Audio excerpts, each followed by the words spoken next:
hope y'all are having an awesome weekend. Today I figured we'd take a little look. We've kind of had a big week from SCS here. I figured we'd take a look at what all's come out this week. I know I'm a little behind the ball here, but I've been working all week, so it's my first chance to actually get something going. Before we get into it, guys, I do appreciate it if you give me that thumbs up, like, subscribe, all that good jazz. It's much appreciated. But anyhow, first thing we're going to take a look at is the Montana DLC. We'll take a look at this. Obviously, it's got a release date, I believe, planned for August 4th, so that'd be next Thursday. Really looking forward to it, but let's go ahead and take a gander at it, and we'll talk about it once we're done here.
Alright. I don't know about y'all, man. I am pumped. Absolutely gorgeous looking. Absolutely. Did notice a few things. I don't know if you guys picked up on it, but I seen there was actually some new loads. New things we'll be able to haul. If I can back it up here. I don't know if you guys seen, but there was a trash company. I don't recall ever seeing a trash company. Well, there's one thing right there. Electrical product. I don't know what the right terminology is for it, but like some kind of transformers or whatever. That's pretty neat. The other one right there, yeah. Never seen that load before. That's pretty awesome.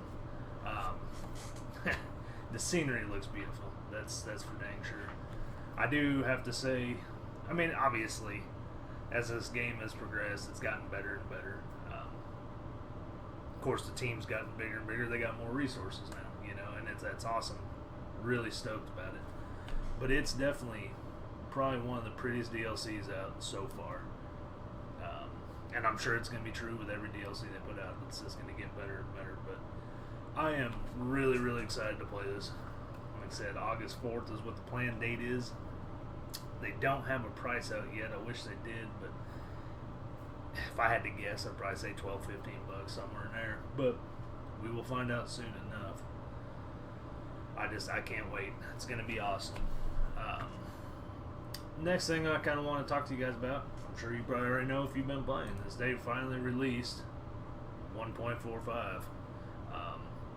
100% out. And it added quite a bit.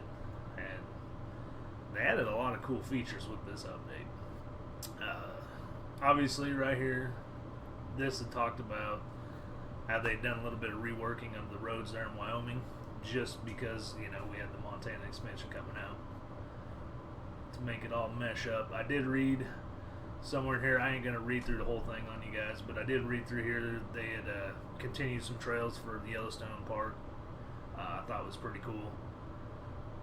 There was another road, I believe, but I mean, look at these. God, it's beautiful. It really is. Here's another new feature that we'll be doing. Ownable tank trailers. You can be able to get liquid or dry ownable tank trailers now. Pretty cool to have that. To be honest, I ain't trying to beat up on nobody, but kind of wonder why we didn't have this sooner. But either way, it's here now, and I'm happy for it. So, pretty cool little feature. Next thing is, gas and truck stop rebranding. Pretty neat. I mean, kind of opens up. I really like what they've done in the newer DLCs as far as making bigger truck stops. It's made it a little more realistic. It's kind of nice. You know, I don't know if y'all remember back in the early days when we just had California and Arizona, Nevada. Man, them gas stations would be small. It was always small, pretty tight quarter, but they've really come a long ways with these gas stations now. It's pretty sweet. This is probably one of the bigger ones, I think, for a lot of folk that play Convoy. So you have the optional mod support. So now, if you do not have that DLC, you will be able to not have to get it to play with your friends. Pretty big deal. I thought it was pretty cool. So I know, just for me, as an example, the modder John Root out there, you know, I have pretty much all of his trucks, and I have some friends I play with that do not. So that's going to be pretty handy in that case. So definitely probably one of the bigger updates, or bigger, you know, things in this update. Rain sensor is a pretty cool little add-on. I don't know if it takes the cake or anything, but it's pretty cool. You know, I have automatic wiper speed. It is pretty neat. This is another thing I know a lot of folks wanted, was the option to hide inaccessible roads. So you'd be able to take those X markers out of the road, but they do stress that you need to be sure you're watching your GPS, because you will hit it hard and it will make you come to a complete stop. But other than that, that's about it. I think there was a little few bug fixes, whatever, but those are the main things. It's actually a pretty chunky update. So anyhow, guys, I just wanted to go over that. Like I said, sorry for being late to the ball on this, but I've been busy all week. So, but I will have some more vlogs coming out here shortly. Been a little behind on that, but with the upcoming Montana, you know, the opening their borders, I didn't want to stray too far from Wyoming. I will have one being released shortly after this video comes up. So, didn't want to stray too far. That way, hopefully next week we can start heading up in Montana and checking it out. But anyhow, guys, appreciate you watching, and we'll catch you on the next one.